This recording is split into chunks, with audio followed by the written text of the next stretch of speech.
मैं तो बड़ी मुख्तसर आपसे आज बात करना चाहता हूं, और वो ये है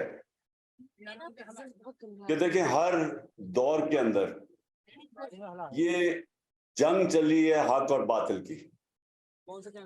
जब भी इंसानी तारीख आप उठा के देख लें तो जुल्म का मुकाबला करने के लिए लोग खड़े होते हैं, और जो सबसे ज्यादा हमारी इस्लाम की तारीख में, मेरे से बेहतर तो आप सब जानते हैं कि जो जुल्म के खिलाफ खड़े हुए थे हजरत इमाम हुसैन, और वो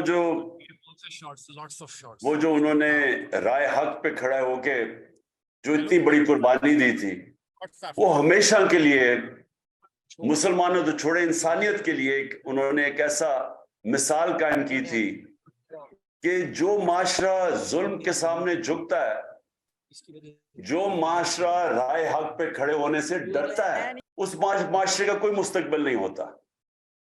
माशरे वो आगे बढ़ते हैं दुनिया में जो इंसाफ कायम करते हैं, और इंसाफ होता है जब आप जुल्म का मुकाबला करें।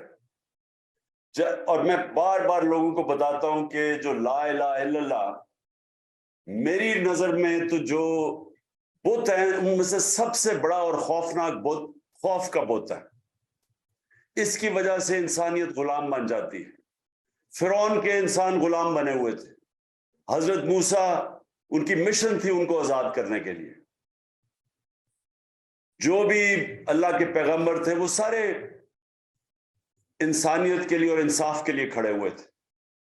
हजरत इब्राहिम निमरूद का मुकाबला कर रहे थे, हजरत ईसा रोमन इंपीरियलिज्म का मुकाबला कर रहे थे, और जो यहूदी उस वक्त की एलीट थी, नबी सल्लल्लाहु अलैहि वसल्लम कुरैश के सामने खड़े हुए थे जो उन्होंने जुल्म किया था। तो आज जो हर वक्त का यजीद होता है, इस वक्त भी यजीदियत है। एक जालिम इस वक्त सिस्टम आया हुआ है जो इंसानों को गुलाम बनाने की कोशिश कर रहा है। और कैसे गुलाम बनाता है? खौफ पैदा करके।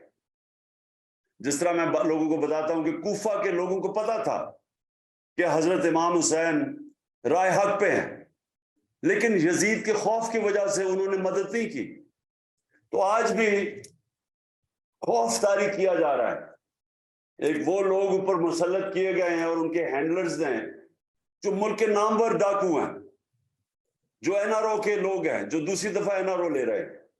तो जो इनके खिलाफ आवाज बुलंद करता है उनके ऊपर हर किस्म की सख्ती की जा रही है। हमारे लोगों को पकड़ा जा रहा है, धमकाया जा रहा है, मेरे ऊपर कातला हमला किया। ये सारी कड़ी है इसके कि किसी ना किसी तरह हम इनकी गुलामी कर लें, कि हम कबूल कर लें इन चोरों को। तो ये वो मेरी नजर में एक पाकिस्तान की तारीख में एक बहुत अहम मोड़ है। ये फैसला करेगा कि हम मुल्क जाता किधर है।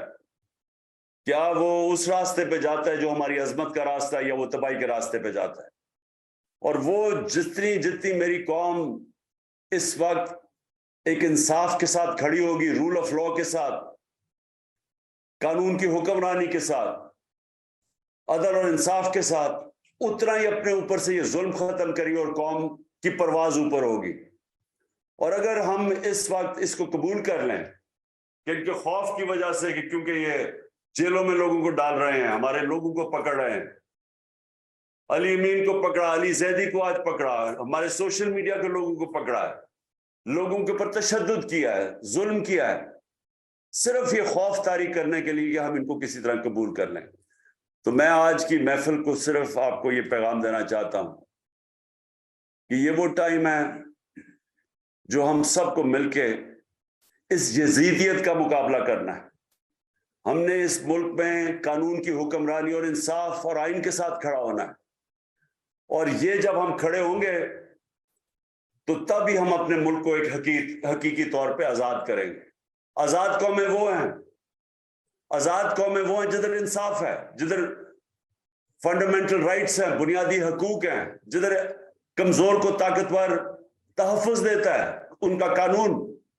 जो आज मुझे अफसोस से कहना पड़ता है कि मगरब में जिस तरह के इंसाफ का निज़ाम है, जो आपको मसलन आप यूरोप चले जाए, स्कैंडिनेविया, डेनमार्क, उधर हर कमजोर आदमी की हिफाजत करता है उनका कानून।